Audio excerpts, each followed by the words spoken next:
অলৌকিক ভাবে ভাই, এগুলো অলৌকিক ভাবে হয়েছে।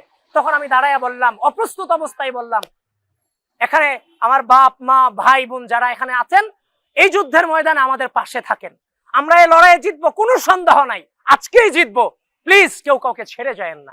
এই যে আর্তনাদ, সেই আর্তনাদ বোঝার সক্ষমতা আর কারণ নাই। 2018 সালে যখন ঢাকা বিশ্ববিদ্যালয়ে কোটা সংস্কার আন্দোলন হয়, তখন আমি এই ঢাকা বিশ্ববিদ্যালয়ের 3rd ইয়ার স্টুডেন্ট ছিলাম। এই আন্দোলনে স্বতঃস্ফূর্ত অংশগ্রহণ ছিল তখন, কিন্তু সিদ্ধান্ত নেওয়ার ক্যাপাসিটি কিন্তু তখন ছিল না। তো একটা সময় কিন্তু হাসিনা সেই সময়টাতে নির্বাচনকে সামনে রেখে এই কোটাকে মেনে নিতে বাধ্য হয়েছিল, সে জেদের বসে কোটাকে বাতিলই করে দিয়েছিল। কিন্তু 2024 সালে এসে সে আবারও হাইকোর্টের মধ্য দিয়ে এই রায়কে বাতিল করে কোটাকে পুনর্বহাল করলো।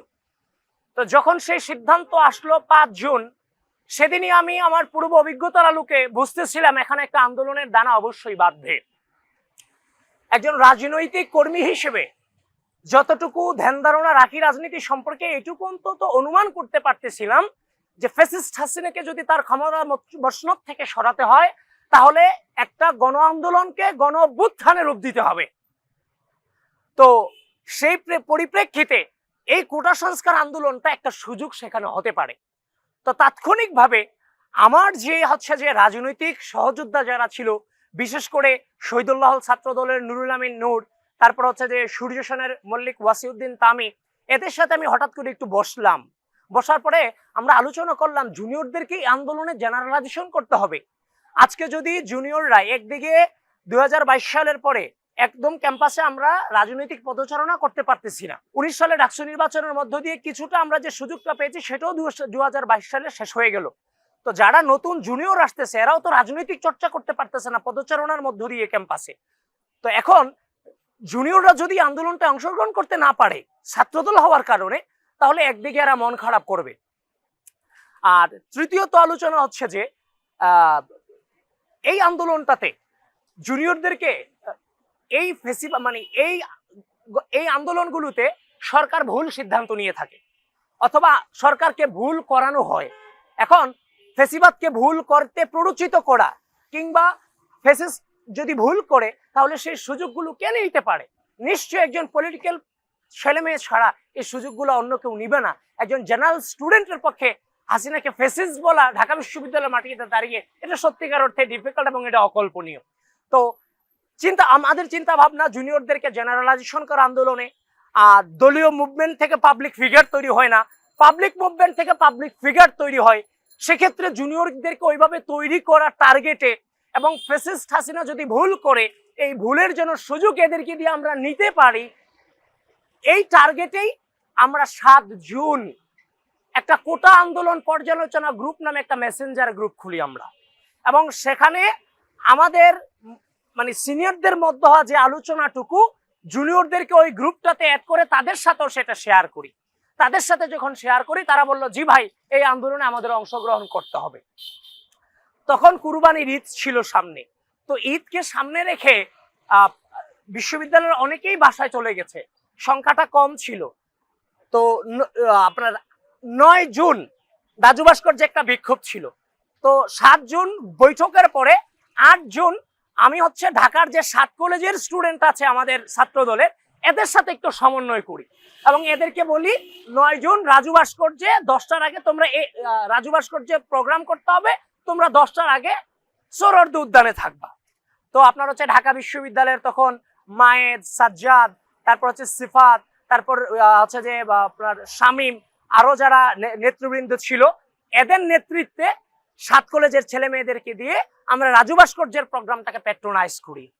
তো রাজু ভাস্কর্যের প্রোগ্রামটাকে প্যাট্রোনাইজ করি এবং রাজু ভাস্কর্যের প্রোগ্রাম থেকে আমরা একটু নিরাপদ দূরত্বে অবস্থান করি, কারণ আমাদেরকে আইন শৃঙ্খলা বাহিনী, সাংবাদিক, ছাত্রলীগ অনেকে আমাদেরকে ছাত্রদল নেতা হিসেবে চিনে। তো আন্দোলনটাকে বিরোধী দলের ষড়যন্ত্র যেন বলে আমাদেরকে যেন মবে স্বীকার করতে না পারে জেনারেল স্টুডেন্টদের, এই জন্য আমরা একটু নিরাপদ দূরত্ব অবস্থান করতাম। সেই 9 জুন থেকে কিন্তু আমরা আনুষ্ঠানিকভাবে এই আন্দোলনকে প্যাট্রোনাইজ করে গেছি।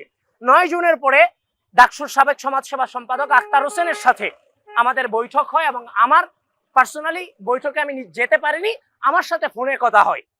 আমি বললাম যে আমাদের টার্গেট একটাই, যে কোনো মূল্যে যদি ভুল করে ফ্যাসিস্ট কখনোই আন্দোলনটাকে জেনারেল প্রভাবিত করা। তখন সেও বলছে আমাদের কোনো বাধা থাকবে না, সহযোগিতা থাকবে, আমরা মিলেমিশে আন্দোলনটাতে অংশগ্রহণ করব।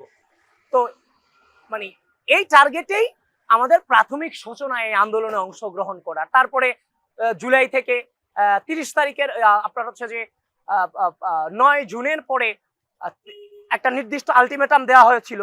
তারপর 1 জুলাই থেকে আবার আন্দোলন শুরু হলো, 2, 3, তারপর 3 জুলাই যখন আপনার হচ্ছে যে আমাদের ছেলেরা যখন শাহবাগে বিক্ষুব্ধ অবস্থায় আমার কাছে আসে, আমরা যারা উপস্থিত সিনিয়র ছিলাম আমাদের কাছে আসে, এসে বলে যে ভাই আমরা ডে 1 থেকে আন্দোলনকে প্যাট্রোনাইজ করে যাচ্ছি, আমাদেরকে মাইক ধরতে দেয় না, আমাদেরকে স্লোগান ধরতে দেয় না, আমাদেরকে কবিতা আবৃত্তি করতে দেয় না, গান গাইতে দেয় না, কোথাও আমাদের কোনো স্পেস দিচ্ছে না, কেন ভাই? তখন এই অবস্থাতেই যখন আমাদের ছেলেরা যখন আমাদের কাছে আসলো, তখন বাম সংগঠনের এই যে আরমানুল হক, মোস্ট প্রবাবলি ছাত্র ফেডারেশনের, তো বাম সংগঠনের আরমানুল হক সহ, ওমা ফাতেমা সহ, তারপর হচ্ছে যে আপনার ঈশা ছাত্র আন্দোলন, যারা ছাত্র সংগঠন, ঈশা ছাত্র সংগঠন, এরাও আমাদের কাছে আসে, বলে যে ভাই একই অবস্থা, আমাদেরকেও কোনো স্পেস দিচ্ছে না। তখন আমি, আক্তার হোসেন শাহবাগে ছিল, তখন আমি তাকে বললাম যে দেখো 2018 সালে যখন কোটা সংস্কার আন্দোলনটা হয়েছিল, তখন নুরুল হক নূরের আলাদা কোনো সংগঠন ছিল না, সে ব্যক্তি নুরুল হক নূর ছিল এবং সাধারণ শিক্ষার্থী তার পরিচয় ছিল।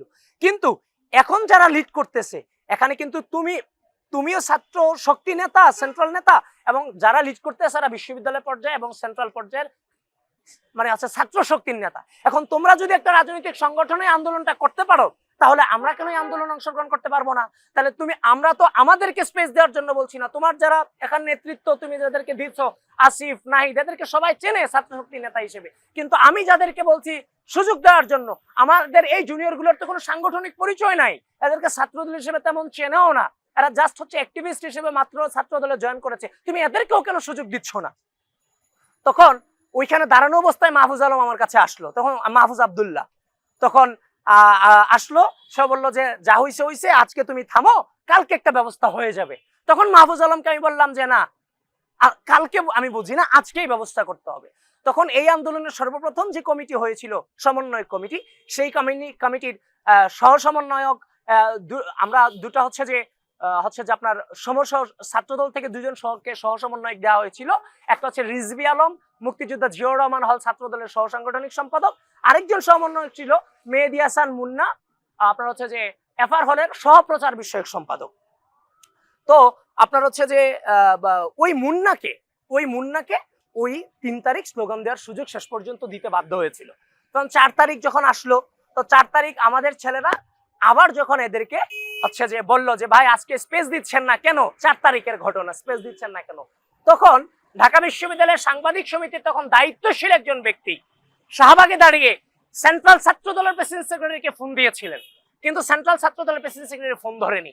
তারপরে বিশ্ববিদ্যালয়ের প্রেসিডেন্ট সেক্রেটারিকে ফোন দিয়েছেন, তো বিশ্ববিদ্যালয়ের নেতৃত্ব ফোন ধরার পরে বিশ্ববিদ্যালয়ের নেতৃত্বকে বলা হয়েছে আপনারা কি আন্দোলনের সফলতা চান নাকি লিড চান? ওই মুহূর্তে শাহবাগের মাটিতে দাঁড়িয়ে এই কথাটা ছিল আমাদের জন্য 1 কাইন্ড অফ থ্রি। একদিকে নিউজ হচ্ছে ছাত্রদের কোথাও নাই ছাত্রদল, আবার পরক্ষণেই যখন আমরা আন্দোলনে যাচ্ছি আমাদেরকে বাধা প্রদান করতেছে যে ভাই আপনারা ছাত্রদল, আন্দোলন নষ্ট হয়ে যাবে। তো লাস্ট পর্যন্ত নেতৃত্ব আমাকে ফোন দিয়ে বললো যে আমি যতটুকু হয়েছে এবার তো আর আমাদেরকে বলতে পারবে না আমরা আন্দোলনে নাই, তুমি থামো, আপাতত জুনিয়ররা জুনিয়রদের কাজ করো, আশেপাশে থাকো, প্রোটেকশনে থাকো। 18 জুলাই প্রাইভেট বিশ্ববিদ্যালয়ের মিছিলে আমার সেই স্লোগান, প্রাইভেট বিশ্ববিদ্যালয়ের যখন 17 জুলাই যখন বিশ্ববিদ্যালয়গুলো বন্ধ করে দেওয়া হলো, ঢাকা কিন্তু পুরোপুরিভাবে খালি হয়ে গিয়েছিল। ওই দিন প্রাইভেট বিশ্ববিদ্যালয়, পরের দিন প্রাইভেট বিশ্ববিদ্যালয় ঢাকায় নেমেছিল।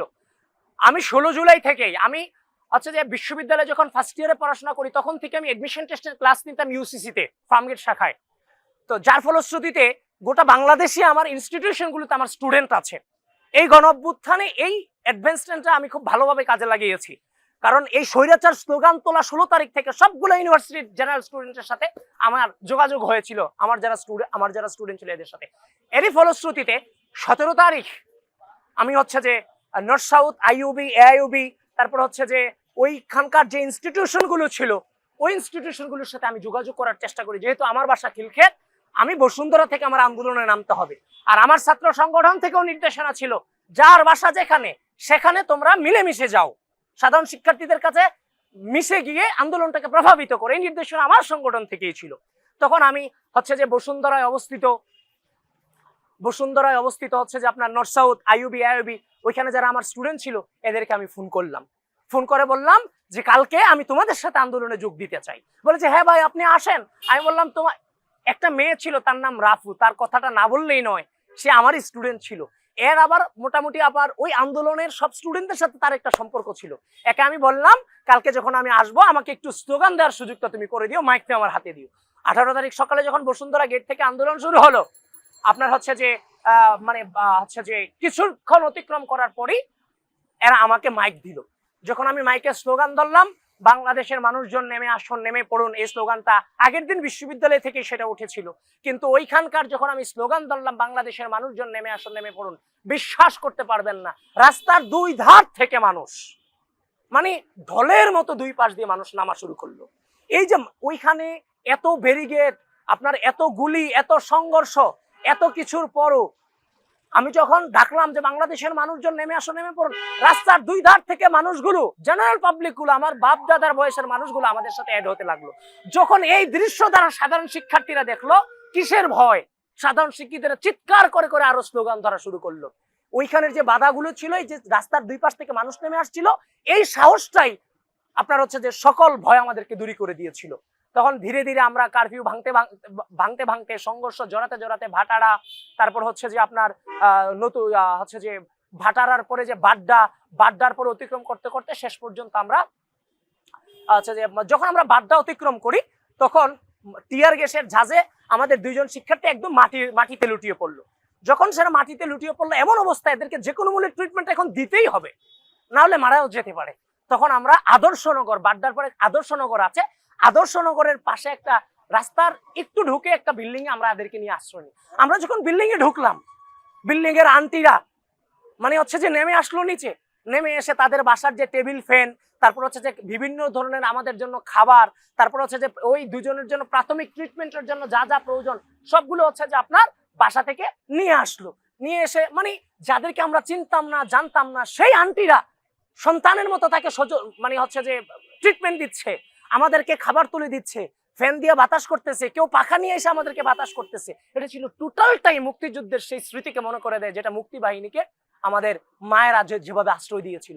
তখন এক আন্টি আমাকে, আমি বললাম আন্টি আমি তো বাইরের খবর জানি না, আপনার বাসার পাসওয়ার্ডটা দেন না একটু। তখন সে আমাকে পাসওয়ার্ডটা তার বাসায় নিয়ে তার ছেলেকে বললো একে পাসওয়ার্ডটা দাও।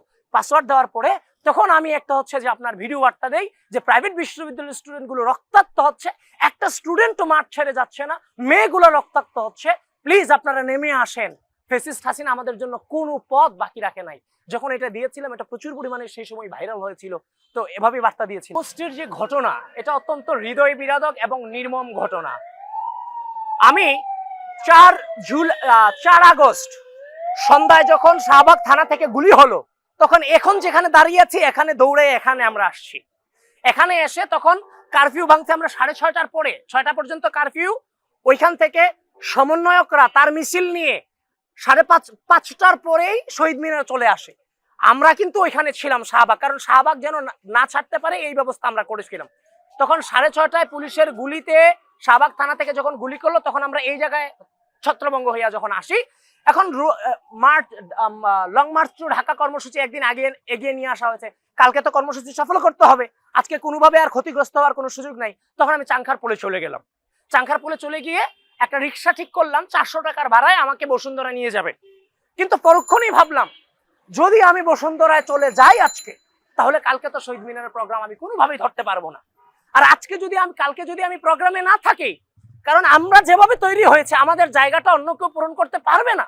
তো যার ফলশ্রুতিতে আমি আমার আত্মীয়ের বাসা ছিল আপনার হচ্ছে যে হোসনি দালানে, ফোন দেওয়ার পরে তারাও একটু বিব্রত পরিস্থিতি ছিল যে আমার জন্য তাদের আবার ক্ষতি হয় কিনা। এখন আত্মীয় তো না তো করতে পারে না, পরবর্তীতে আবার ফোন দিয়ে বলে যে তুমি বাসায় চলে আসো। তো ওই দিন আর কোনো হচ্ছে যে রাগ ডাক রাখি নাই, ডিরেক্ট বাসায় চলে গেছি। তো পরবর্তীতে হচ্ছে যে আপনার হচ্ছে যে আমি যখন রাতে ঘুমালাম, এটা আমাদের অনেকের জন্য গোটা বাংলাদেশ 4 আগস্ট রাত্রটা, মানে 4 আগস্ট রাত্রটা গোটা বাংলাদেশ সৃষ্টিকর্তার কাছে প্রার্থনায় ছিল, হয় বিজয় না হলে মৃত্যু, ব্যাপারটা হচ্ছে ওই রকম। তো আমিও রাতে হচ্ছে যে সালাত আদায়, নামাজ পড়ে সৃষ্টিকর্তার কাছে প্রার্থনা করে হচ্ছে যে আমি যখন ঘুমালাম, আপনি বিশ্বাস করতে পারবেন না, আমি আপনাকে বুঝাতে পারবো না, আমি সারাটা রাত আমার শরীরে বৃষ্টির মতো সাহস বর্ষিত হয়েছে, বৃষ্টির মতো। আমি যখন 5 আগস্ট সকালে উঠলাম, আমার কোনো ভয় নাই। মানে এই আন্দোলনের সবচাইতে আপনার হচ্ছে যে সবচাইতে চাঙ্গা ছিলাম 5 আগস্ট সকালে।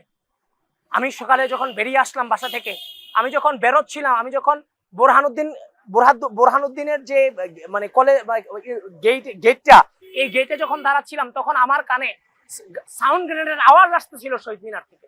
তখন আমি আর শহীদ মিনারে যেতে পারিনি। তখন ঢাকা মেডিকেলের ইমার্জেন্সি গেট দিয়ে ঢাকা মেডিকেলের নতুন বিল্ডিং এর পাদদেশে আমি চলে যাই। ওখানে গিয়ে দেখলাম আমার ছাত্রদল সহ অন্যান্য সংগঠন সহ জেনারেল স্টুডেন্টের সংখ্যা অনেক বেশি। যখন দেখলাম তখন ভাবলাম যে আমাদেরকে আজকে তো আপোষ করার সুযোগ নাই, কারণ হাসিনা যদি থেকে যায় মরতেই হবে। কোনো প্রশ্নাতীত ভাবে আমাদেরকে ক্রস ফায়ারে দিয়ে দিব অথবা ব্রাশ ফায়ার করে দিব, আমাদের আইন আদালত পর্যন্ত আমাদেরকে নেবে না। সুতরাং এটা মরাল লড়াই অথবা বাঁচার লড়াই। তখন উপস্থিত যারা ছিল তাদেরকে বললাম যে আমাদের কিন্তু মাঠে নামতে হবে। তখন আমি সবাইকে বললাম, সবাইকে ডাকো, আমরা কথা বলি। তখন ঢাকা মেডিকেলের নতুন বিল্ডিং এর পাদদেশে দাঁড়িয়ে তখন অলৌকিক ভাবে, ভাই এগুলো অলৌকিক ভাবে হয়েছে, তখন আমি দাঁড়াইয়া বললাম, অপ্রস্তুত অবস্থায় বললাম, এখানে আমার বাপ মা ভাই বোন যারা এখানে আছেন, এই যুদ্ধের ময়দানে আমাদের পাশে থাকেন, আমরা এই লড়াইয়ে জিতবো, কোনো সন্দেহ নাই, আজকেই জিতবো, প্লিজ কেউ কাউকে ছেড়ে যায়েন না। এই যে আর্তনাদ, সেই আর্তনাদ বোঝার সক্ষমতা আর কারণ নাই।